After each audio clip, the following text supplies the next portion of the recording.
Afternoon, everyone. This is Mike and Alex coming to you live from the VMY Center here in St. Genevieve, Missouri. For our first podcast ever. First one ever. Groundbreaking, as we like to say. A little bit about us, right? About ourselves. So, again, Sure. My name is Mike. Moved to Missouri last year, originally from Pennsylvania, but really been living in Ohio for the last 26 years, so go Bucks. That's what you say when you're from Ohio, go Bucks. And been part of VMY here just for a shorter period of time, only about 3 months or so. Actually, currently the director of development, and just love coming to work every day, and it's a lot of fun. Awesome. A little bit about me. I went to St. Genevieve High School, so go Dragons, as we say, and I went to Truman State University for agriculture and got a degree in forestry, and then became a youth minister, and I've been a youth minister for over 4 years now, and been involved in VMY ever since I was a teenager. So that's awesome. Now I am the director of youth ministry. Director of youth ministry, and one of the things that people who are new to our channel, new to our Facebook page, all of that is VMY. What does that stand for? And it's really Vincentian Marian Youth. Our chapter here in Southeast Missouri started in 2003. But Alex, being involved longer, you want to just tell us a little bit more about that history? Sure. Yeah, it's an international thing that was started by Mary herself when she told St. Catherine Labouré, which is what the store is named after, St. Catherine Labouré, and told her to gather the youth in her name and many graces would flow. So that was over 200 years ago, and here we are in Missouri with a chapter, and we seek to serve the poor and to grow in our relationship with Christ through His loving mother, and that's the basics. That's the basics, and certainly an amazing organization when you're a part of it. And one of the things that we wanted to do with this whole podcast, broadcasting type thing was have fun. Again, we primarily our minister or reach out to teens in our area, but it also is a great program for adults. But really, the teens are our focus, and so we wanted to make something fun and original and unique. Because when you talk about faith, it can be dry, or it can have these negative connotations. So we wanted to do something completely different for the teens in our area, and for the individuals within Southeast Missouri, and that's what led to this little I guess you could say fun experiment for Alex and I. And really kind of led us to one of the things that we wanted to do first, just because we like to have fun, is asking questions of each other. So we each have one question that we're going to be asking. Would you like to go first, or do you want me to go first? Because I'm actually prepared this time. All right, go for it. Okay. So, as you know, there are many saints within the Catholic faith. Okay. Over 2,500. Is that really the number? Documented. Wow, that's but they amazing. think it's closer to 10,000, but they're not all documented. Okay. So, most people would say, who's your favorite saint? However, I'm going to change it a little bit. Of all the saints, who has had the greatest impact on your life up until this point? Boy, the greatest impact.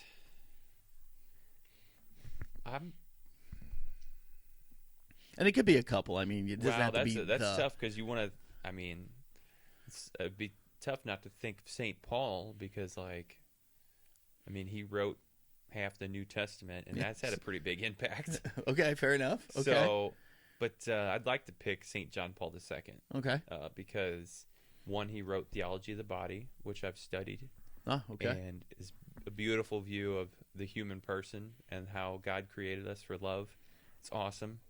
And so that had a big impact on my life. And just the way he lived, and the way he led the church, and the way he treated people. That's awesome. So that's awesome. My question for you, Mike. Oh boy. Is I'm a little scared. Yeah, this is serious stuff. What sound do you love? What sound? Yeah. Do I love? Yeah. other than my voice? Oh, sound do I love? So are you asking for like a natural sound, or Don't overcomplicate it. Mike. don't overcomplicate Just it? like a sound. Wow. If you don't say, you know what? if you don't say your wife's voice, you might be in trouble. Yeah, I'll probably be in trouble.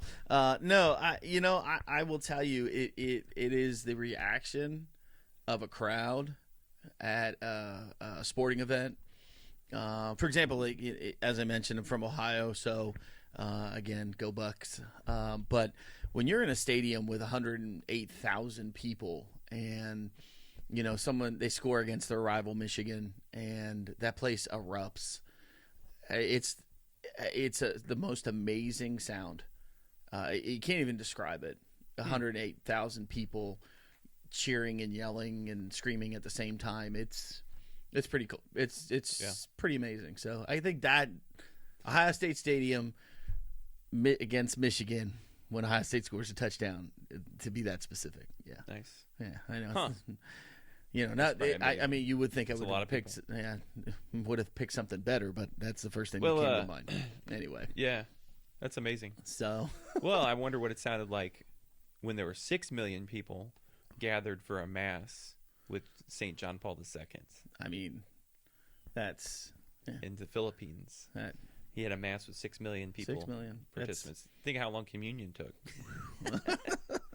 I don't know if they had communion for everybody or what. I'm sure they did. I would hope. Helicopter. I don't know. So again, everyone, this is why we're doing the show. Have a little bit of fun, share a little bit about the faith, and share a little bit about us. I guess on our own personal journeys, because your faith never really does stop. It's always growing, evolving as you become closer with God. So one of the things that again, being that we are part of the Vincentian family, that we wanted to talk about today was really a quote that came from St. Vincent. And I happened to see this the other day online. And one of the things that when you think of St. Vincent de Paul, what do you think of first? The poor. The poor. Service to the poor. Service to the poor. Absolutely. Absolutely part of the charism, and it's beautiful. But as I've studied and being newer to VMY and to the Vincentian family, what you begin to understand is how deeply spiritual and how amazing St. Vincent de Paul was, because that spirituality, that service to the poor, was not just about taking care of or ministering to the physical aspect. It was both physical, mental, and spiritual. His vision is to encapsulate the whole person. And I think sometimes that can get lost because he's so amazing in terms of his spirituality. He had a lot of focus with meditation on the gospel, and it's something he promoted. And truly, to serve someone, you'd have to be a deeply spiritual person. Absolutely. I mean, to truly love someone, you have to be loved by God, and that means you're a spiritual person. Mm-hmm. And again, I just think in modern day, sometimes we lose that. And so anyway, the quote that kind of led to this kind of topic for today, and the topic is understanding God's will. But St. Vincent de Paul's quote is, "You did not give yourself to God to follow your own inclination, but to submit to God's guidance." And when I read that, it really just kind of sat with that for a little bit. And again, so I'll read it again for everyone.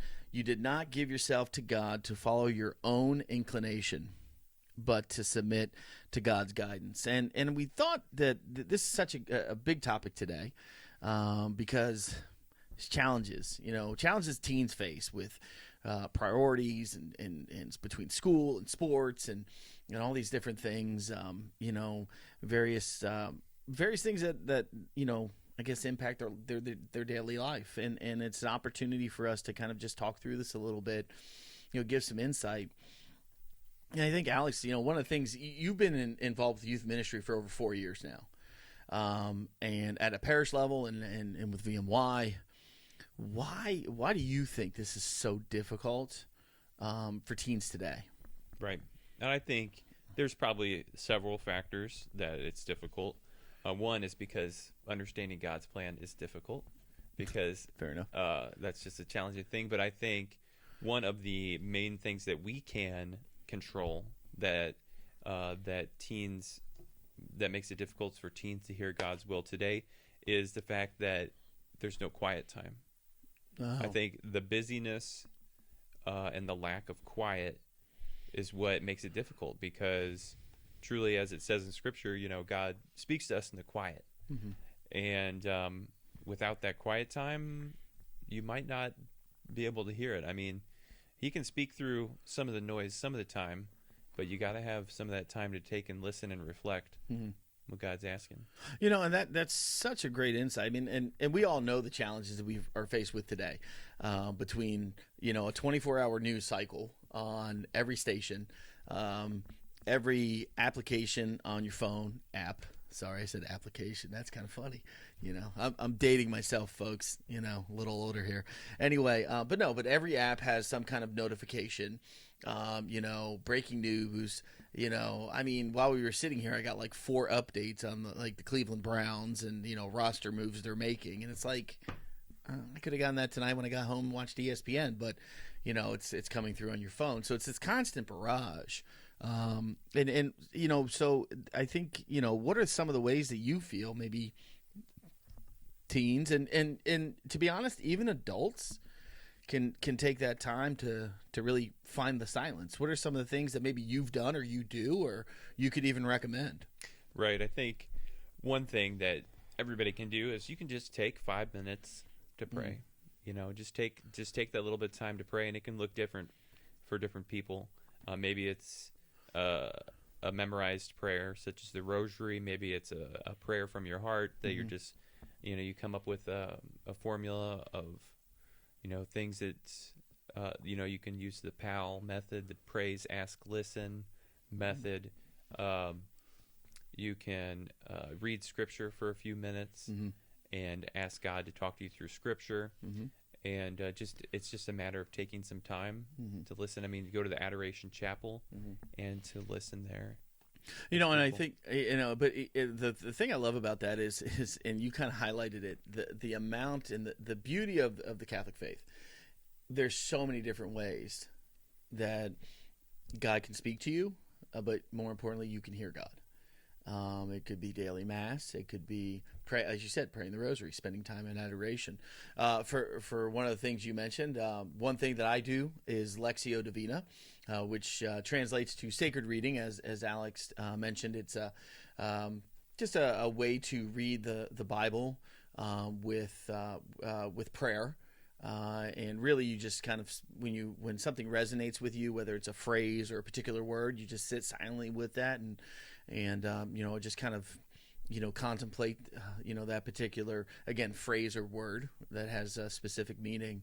And there's a lot of great authors out there who can share insights. Father Thomas Keating, there's a book that I have. I can put a link up for it. That if people are interested in learning more, you can read some of Father Keating's, writings on Lectio Divina. It's actually a monastic practice back to Saint Benedict, if I'm not mistaken. It's been around for 800 years, from what I remember. So a great thing. For you, what's the most important thing? Well, you went to chapel today, didn't you? That's right. Okay. So tell us. Now, again, we're kind of getting into something a little bit more personal here, but again, it's about sharing. So, tell us about chapel today? What happened? So, I love going to the chapel just when I need to kind of recenter and hear where God is asking me to be at that current moment.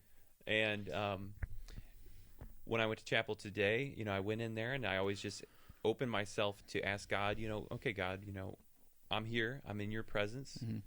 I'm right here. It's great to be with you. What would you like? Sure. What would you like to do at this time? And it can vary. Sometimes I need to pray and ask for things, do prayers of petition. Sometimes I need to just say thank you for a lot of things. Sometimes I just need to listen and think about something that's going on in life and ask him just 1 or 2 questions like, well, how would you like me to handle this situation? Or what should I do now? But today, I went in there and he just wanted me to rest. I didn't have any petitions to say. anything like that. He just wanted me to rest, and I fell asleep. I fell asleep for about half an hour. Did you really? And it was just exactly, what God willed for that time was that I needed to rest because I have a long work day. Yeah. And he wanted me to make sure I had the strength to do it. And so it was great because, a lot of times we're afraid of God's will. But the truth is that what he wants for us is better than what we want for ourselves. It's so awesome to hear. And amazing how, you truly allow God to lead you in that way. I think it's well, it's not too hard. I mean, if you go in there and God needs you to rest, it's not too hard to take a nap. Hard, yeah. I mean, taking a nap's not rocket science. Yeah, but it's something that in all honesty you've built into your daily prayer life, is that you're always making sure you take time to be quiet and to rest. And sit quietly with the Lord in order to hear what he wants you to do. And I think it helps you in terms of discernment and understanding. And that's a funny word, discernment. We talked about it earlier today. Oftentimes it's, when we hear the word discernment, we think automatically like vocations. And it can be so much more. It's, like you said, how do I answer this problem? It's every decision. It's every decision. Exactly. You gotta discern every decision. So yeah. Does it get me closer to God, or am I going further away? You right. know, so... Only two options. Two options. So, but yeah, so it's, again, for everyone out there watching, just want to encourage you to take time, be quiet with the Lord, allow the Lord to speak to you. Again, whether that's praying the rosary or taking time going to chapel, you go into Eucharistic adoration, Lectio Divina, whatever you're going to choose. The biggest thing I would say for our teens today is just take that time to be quiet with the Lord, and I think he'll make sure that he speaks to you in that period of time. You may actually find a lot of answers to questions you've had. So, well, and with that, VMY offers a lot of opportunities for you guys to be able to do that, and we have this weekend, Sunday the 29th, is a Vincentian Family Mass at the Grotto at the Shrine of the Miraculous Medal at 11 a.m. And so that's a great time to pray and to listen to God's will. We have upcoming retreats, Mission Box experience. Mission Box, that's right. It's October 19th and 20th, and that's a homeless experience where we'll be taking time to pray and to listen to God. And that's a great way to do that. We have monthly Mass every first Sunday of the month at the Shrine. Yep. And we have a retreat coming up in December. Yeah. Mission Vincent. So all these are great opportunities to help you to do that and to learn how to do that. Absolutely. So take advantage of that. And couldn't have said it better. So, but with that, just want to give you a word of encouragement. Again, as St. Vincent de Paul said, you did not give yourself to God to follow your own inclination, but to submit to God's guidance. And from a personal experience, folks, I can tell you from my own wrestling with God, as I like to say, many a year I spent resisting, the work I'm doing now. Many a year I didn't want to be involved with, teaching, or didn't want to be involved with ministry. And I was always unsettled, and I was always upset. I was always angry, and I was never happy in work. One of the things I've, found personally is that, if you finally say, okay, Lord, you're in control and I will listen, great things can truly happen. So, I know Alex can share the same with his own. Yeah, absolutely. And it takes time to learn to do that for sure. Definitely. And yeah. With that, we wanted to mention that this show does not have a name. It does not. It does not have a name. It does not. We were undecided, and maybe that should be the show name. Undecided. That could be every teen's life motto. Undecided. Undecided. It's a great major in college. Yeah, undecided, and we would like for you guys out there to submit names on the comments in the YouTube. You could get a hold of us through email, however you'd like.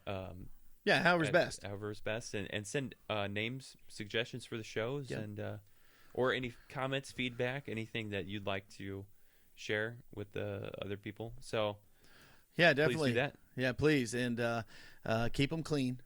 I'm kidding. Or future episode suggestions. Yeah, that's another great topic. Any Yep. Things you want to hear us talk about, things that maybe you Special guests special guests that you want us to make sure to get on the show. I mean, we could be our Father Rich, or it could be any of our parish priests in the area, Or Pope Francis. Well, we'll try. I can't, no promises. I got him in my cell phone. Oh, you do? Yeah. Okay, text me his contact information if you don't mind. That'd be great. Well, he told me not to. Okay.